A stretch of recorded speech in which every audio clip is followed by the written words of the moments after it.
Hi, ഞാൻ doctor പ്രിയ QNB health കെയറിലെ homeopathic ഫിസിഷ്യനാണ്. നമ്മൾ രാത്രി കിടക്കുമ്പോൾ കാലിൽ പെട്ടെന്ന് മസിൽ കോച്ചി പിടിക്കുക, അല്ലെങ്കിൽ ഉളുക്ക് വീഴുക, പെട്ടെന്ന് മസിൽ കയറുക, ഇങ്ങനെ ഒരുപാട് ബുദ്ധിമുട്ടുകൾ നമ്മുടെ ഇടയിൽ പലരെങ്കിലും പ്രായത്തിൽ ഏതെങ്കിലും ഒരു സമയത്തെങ്കിലും അനുഭവിച്ചിട്ടുണ്ടാവും. ഇന്ന് നമുക്ക് ഈ വീഡിയോയിലൂടെ മസിൽ ക്രാംസിനെ പറ്റി അല്ലെങ്കിൽ മസിൽ കോച്ചി പിടുത്തതിനെ പറ്റി നോക്കാം. ഏത് പ്രായത്തിലുള്ളവർക്കും വരാവുന്ന ഒരു കണ്ടീഷനാണ്. അത് ഇന്ന പ്രായം ചെല്ലും തോറും അതിനുള്ള ചാൻസസ് കൂടി വരികയാണ്. കൂടുതലായിട്ടും സ്ത്രീകളിലാണ് പറയുന്നതെങ്കിലും പുരുഷന്മാർക്കും ഇന്നീ കണ്ടീഷൻ കാണാറുണ്ട്. എന്തുകൊണ്ടാണ് പ്രധാനമായിട്ടും ഈ മസിൽ കോച്ചി പിടുത്തം ഉണ്ടാവുന്നത് നോക്കാം.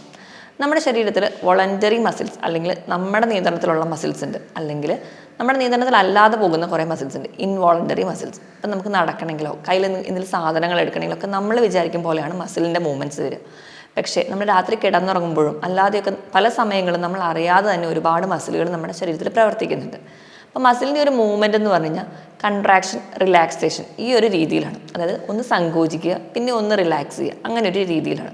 അപ്പോൾ നമ്മൾ ഉറങ്ങുന്ന സമയത്ത് നമ്മുടെ ശരീരത്തിലെ പല മാറ്റങ്ങൾ കൊണ്ടോ അല്ലെങ്കിൽ ചില രോഗങ്ങൾ കൊണ്ടോ നമ്മുടെ കാലിലെ മസിൽസോ അല്ലെങ്കിൽ നമ്മുടെ ശരീരത്തിലെ ഏത് ഭാഗത്തുണ്ടാകുന്ന മസിലുകളും കൺട്രാക്ട് ചെയ്യും. പക്ഷെ തിരിച്ചതിനെ റിലാക്സ് ചെയ്യാൻ പറ്റാത്ത ഒരു കണ്ടീഷനാണ് മസിലിൻ്റെ കോച്ചിപ്പിടുത്തം എന്നറിയപ്പെടുക.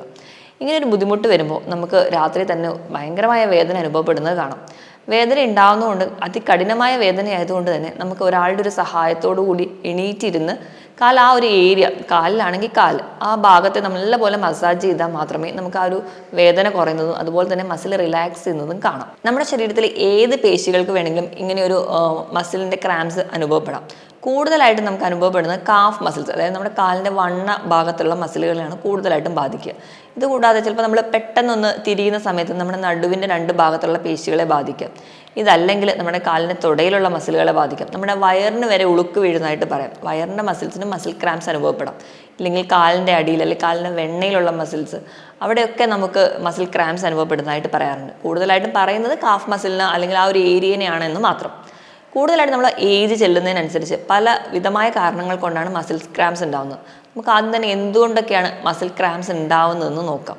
നമ്മൾ ഏജ് ചെല്ലുമ്പോൾ നമ്മുടെ ശരീരത്തിൽ ഉണ്ടാകുന്ന ചില മാറ്റങ്ങൾ കൊണ്ട്, ഇപ്പം നമ്മൾ ഉദാഹരണം പറയുകയാണെങ്കിൽ നമ്മുടെ ശരീരത്തിൽ ഒരുപാട് മിനറൽസും വൈറ്റമിൻസും ഒക്കെ ഉണ്ടെങ്കിൽ മാത്രമേ ഈ മസിൽസിൻ്റെ കൺട്രാക്ഷൻ പ്രോപ്പറായിട്ട് നടക്കത്തുള്ളൂ.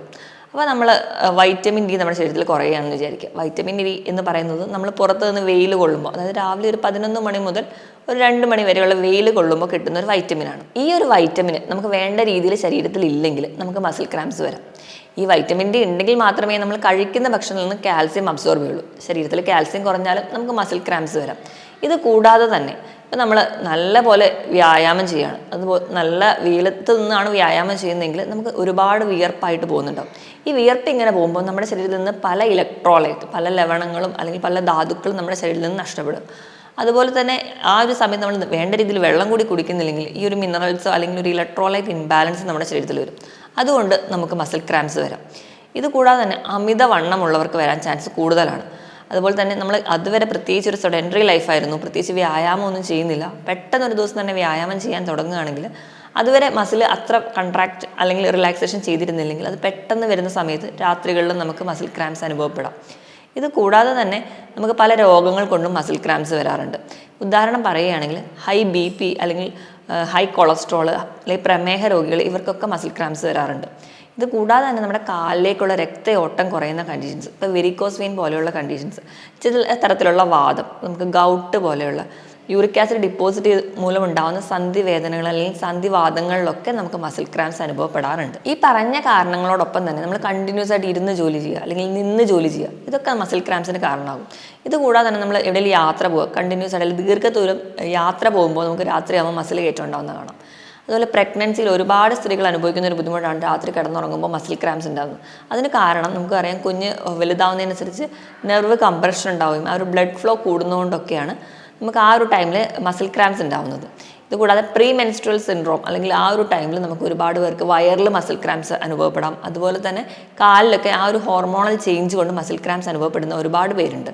ഇത് കൂടാതെ തന്നെ നമുക്ക് പറയാൻ പറ്റുന്ന വേറൊരു കണ്ടീഷൻസ് എന്ന് പറഞ്ഞാൽ നമുക്ക് പ്രമേഹം അല്ലെങ്കിൽ BP ഉയർന്നു നിൽക്കുന്നവരാണെങ്കിൽ, അല്ലെങ്കിൽ തൈറോയിഡിൻ്റെ രോഗങ്ങൾ, വൃക്ക രോഗങ്ങൾ, ലിവർ സംബന്ധമായ രോഗങ്ങൾ, അങ്ങനെ നമ്മുടെ ശരീരത്തിലെ എല്ലാ ഹോർമോണൽ ഇംബാലൻസും ഇന്ന് മസിൽ ക്രാംസ് ഉണ്ടാവാൻ കാരണമാവുന്നുണ്ട്. ഇതോടൊപ്പം തന്നെ നമ്മുടെ പേശികൾക്ക് അല്ലെങ്കിൽ ഞരമ്പുകൾക്ക് എന്തെങ്കിലും രോഗം ബാധിച്ചു കഴിഞ്ഞാൽ, കൃത്യമായിട്ട് രക്തയോട്ടം നമ്മുടെ കാലിലേക്ക് വന്നിട്ടില്ലെങ്കിൽ, ത്രോംബോഫ്ലിബൈറ്റിസ് പോലെയുള്ള കണ്ടീഷൻസ് ഉള്ളവർക്ക്, അല്ലെങ്കിൽ വെരിക്കോസ് വെയിൻ പോലെയുള്ള കണ്ടീഷൻസ് ഉള്ളവർക്ക്, അവർക്ക് ഏറ്റവും പ്രധാനമായിട്ടും അവർ ക്ലിനിക്കിൽ പറയുന്നതെന്ന് പറഞ്ഞു കഴിഞ്ഞാൽ രാത്രി കിടക്കുമ്പോൾ കാല് കഴപ്പ് അല്ലെങ്കിൽ മസിൽ ക്രാംസ് ഉണ്ടാവുക എന്നുള്ളത്. ഇത് കൂടാതെ തന്നെ നമ്മുടെ ചില ശീലങ്ങൾ, മദ്യപാനം, പുകവലി പോലെയുള്ള ശീലങ്ങൾ, മദ്യപിക്കുന്നതിൻ്റെ ഒരു ഭാഗമായിട്ട് നമ്മുടെ ശരീരത്തിൽ നിന്ന് ഒരുപാട് വാട്ടർ ലോസ് വരുന്നുണ്ട്. അതിൻ്റെ ഭാഗമായിട്ട് നമുക്ക് വേണ്ട ഇലക്ട്രോലൈറ്റ് ഇംബാലൻസ് വരുന്നുണ്ട്. നമുക്ക് വേണ്ട സോഡിയം, പൊട്ടാസ്യം, മാഗ്നീഷ്യം, കാൽസ്യം ഇവയൊക്കെ നഷ്ടപ്പെടുന്നതിൻ്റെ ഭാഗമായിട്ട്. അതുപോലെ തന്നെ കാൽസ്യത്തിൻ്റെ അളവ് കൂടുകയാണെങ്കിലും മസിൽ കൺട്രാക്ഷനും അല്ലെങ്കിൽ റിലാക്സേഷനും കൂടുതലായിട്ട് വരുന്നത് കാണാം. അത് ഭാഗമായിട്ടും നമുക്കിന്ന് മസിൽ ക്രാംസ് ഉണ്ടാകുന്നുണ്ട്. ഇതൊക്കെയാണ് പ്രധാനമായിട്ടും മസിൽ ക്രാംസ് ഉണ്ടാകാനുള്ള കാരണം. ഇനിയിപ്പോൾ നമുക്ക് ആർക്കെങ്കിലും അല്ലെങ്കിൽ നമ്മുടെ വീട്ടിലോ അല്ലെങ്കിൽ നമ്മൾക്ക് തന്നെ ഒരു മസിൽ ക്രാംസ് ഉണ്ടെങ്കിൽ നമ്മൾ എങ്ങനെ അതിനെ മാനേജ് ചെയ്യും? മസിൽ ക്രാംസ് ഉണ്ടാകുമ്പോൾ നമ്മൾ ഏറ്റവും ആദ്യം ശ്രദ്ധിക്കേണ്ടത് വെച്ചാൽ നമ്മൾ ഒരുപാട് ടെൻഷൻ അടിക്കരുത്, അല്ലെങ്കിൽ അയ്യോ ഭയങ്കര ബഹളം ഉണ്ടാക്കാതെ ഒന്ന് റിലാക്സ് ചെയ്തിരിക്കാൻ വേണ്ടി ശ്രദ്ധിക്കുക. അങ്ങനെ റിലാക്സ് ചെയ്തിരുന്നിട്ട് നമ്മൾ കാല് പതുക്കെ മസാജ് ചെയ്താൽ തന്നെ ഒരു പരിധി വരെ നമുക്ക് ആ ഒരു കൺട്രാക്ഷൻ റിലാക്സേഷൻ്റെ ആ ഒരു പ്രോസസ്സ് നമുക്ക് തന്നെ കൺട്രോൾ ചെയ്യാൻ പറ്റും. മസിൽ പെട്ടെന്ന് റിലാക്സ് ചെയ്യുന്നതായിട്ട് കാണാം. അല്ലെങ്കിൽ നമുക്ക് വേറൊരാളുടെ സഹായത്തോടു കൂടി, ഇപ്പോൾ നമ്മൾ ചെറു ചൂടുവെള്ളം ഉപ്പിട്ടിട്ട് നമ്മൾ ചെറുതായിട്ടൊന്ന് പിടിച്ചു കൊടുക്കുകയാണെങ്കിൽ, അല്ലെങ്കിൽ ഐസ് പാക്ക് വെക്കുകയാണെങ്കിൽ തന്നെ നമുക്ക് മസിൽസ് പെട്ടെന്ന് തന്നെ റിലാക്സ് ചെയ്ത് വരുന്നത് കാണാം.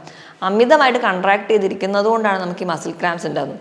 അതുകൊണ്ട് തന്നെ നമുക്ക് ഈസി ആയിട്ട് മസിൽ റിലാക്സ് ചെയ്ത് വരുന്നത് കാണാം.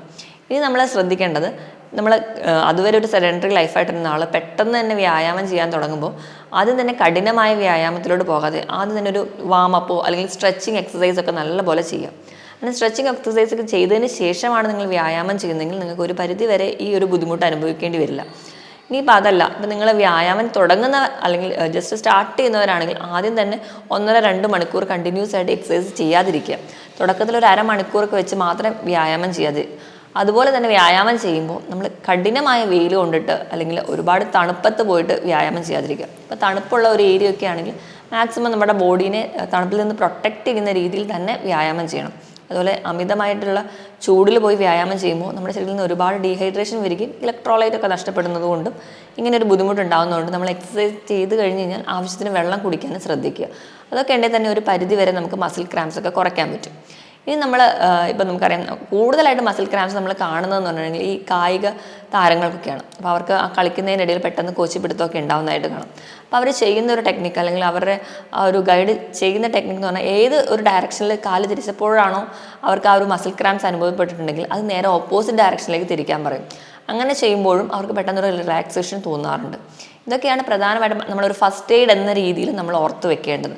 ഇനി ഇതിനോടൊപ്പം തന്നെ നമ്മൾ ശ്രദ്ധിക്കേണ്ട പല ജീവിതശൈലി മാറ്റങ്ങളും ഉണ്ട്. അതിലൊന്നാമതായിട്ട് പറയുകയാണെങ്കിൽ അമിതവണ്ണം ഒരു കാരണമായതുകൊണ്ട് തന്നെ നമ്മുടെ ബോഡി വെയിറ്റ് എപ്പോഴും ഹൈറ്റിനനുസരിച്ച് തന്നെ നിലനിർത്താൻ വേണ്ടി ശ്രദ്ധിക്കുക. എങ്ങനെയെങ്കിൽ മാത്രം നമുക്ക് ഈ ഒരു കണ്ടീഷനിൽ നിന്ന് മാറ്റാൻ പറ്റും.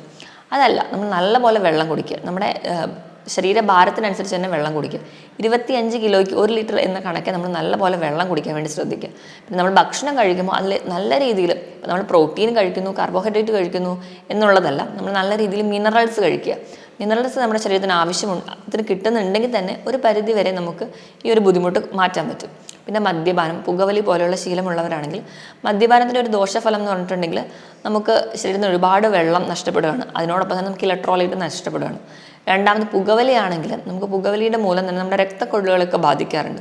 അങ്ങനെ ബാധിക്കുന്നതിൻ്റെ ഭാഗമായിട്ട് നമുക്ക് വേണ്ട രീതിയിലുള്ള ഒരു രക്തം നമ്മുടെ അവയവങ്ങൾക്ക് അല്ലെങ്കിൽ നമ്മുടെ മസിൽസിന് സപ്ലൈ ചെയ്യാൻ പറ്റാതെ വരികയും കൃത്യമായിട്ട് അവർക്ക് ഒരു ഓക്സിജനോ അല്ലെങ്കിൽ ഗ്ലൂക്കോസോ കിട്ടാതെ വരും. അതിൻ്റെ ഭാഗമായിട്ട് മസിൽ ക്രാംസ് ഉണ്ടാവും. അപ്പോൾ അതുകൊണ്ട് നിങ്ങൾ പുകവലി, മദ്യപാനം പോലെയുള്ള ശീലമുള്ളവരാണെങ്കിൽ ആദ്യം അത് നിർത്താൻ വേണ്ടി ശ്രദ്ധിക്കുക. ഇനി നമ്മുടെ ഭക്ഷണത്തിൽ എന്തൊക്കെ ഉൾപ്പെടുത്തണമെന്ന് നോക്കാം. നമ്മൾ ഭക്ഷണം കഴിക്കുമ്പോൾ ഏറ്റവും കൂടുതൽ ശ്രദ്ധിക്കേണ്ടത് നമ്മൾ പൊട്ടാസ്യം, മഗ്നീഷ്യം, കാൽസ്യം ഒക്കെ അടങ്ങിയ ഭക്ഷണങ്ങളാണ് കൂടുതലായിട്ട് കഴിക്കേണ്ടത്. മഗ്നീഷ്യം എന്ന് പറയുമ്പോൾ നമുക്കറിയാം എന്തിലൊക്കെയാണ് കൂടുതലായിട്ടുള്ളതെന്ന്. ഇലക്കറികളിൽ, അതുപോലെ തന്നെ തവിടുള്ള ധാന്യങ്ങൾ, നമ്മൾ ചോറൊക്കെ വയ്ക്കുമ്പോഴും കുത്തരി ഉപയോഗിക്കാൻ വേണ്ടി ശ്രദ്ധിക്കുക. കാരണം അത് പോളിഷ്ഡ് റൈസ് ആകുമ്പം അതിൽ മഗ്നീഷ്യം നഷ്ടപ്പെടും. അതുകൊണ്ട് മാക്സിമം കുത്തരി ഉപയോഗിക്കാൻ വേണ്ടി ശ്രദ്ധിക്കുക.